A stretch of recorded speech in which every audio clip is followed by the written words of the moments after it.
indomi hungry man guda 8, kwai guda 10, biredi guda 1 da coke guda 1. Continue. Duk wanda ya cinye ya ci banza.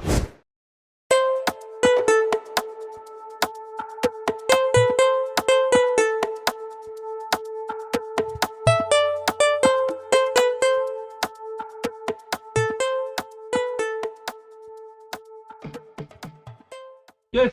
Ah! Ke zo nan. Est-ce que le bébé, si on est bébé? Zo nan. Zo nan.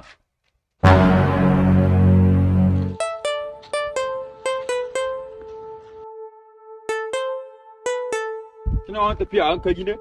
Waye wancan? Ke ba ma shi bar Allah ni yunwa nake ji. Je ki siyo min garin kwaki loka ɗaya yanzu nan.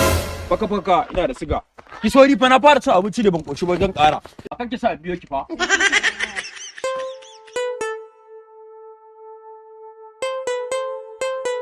So baby waye wancan ne? Wallahi yaya na ne, ai na ka san shi ne? Ai na san shi. Ni kuwa na san shi. Kana kenan. Wancan gayan da nake gani. Jiya yayi wani babban abin al'ajabi a unguwarmu. A gurin wani mai shayi.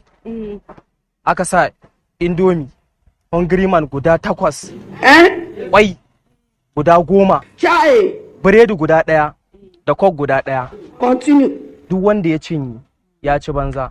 Gayan nan bayan ya cinye sai da ya daura da fiyota 2. to shine baka mamaki? Sosai. Abin mamaki ne, abin al'ajabi.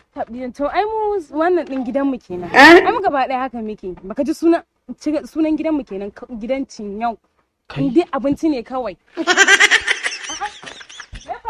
Wa zai iya ciyar da ke? Wa zai iya ciyar da ke?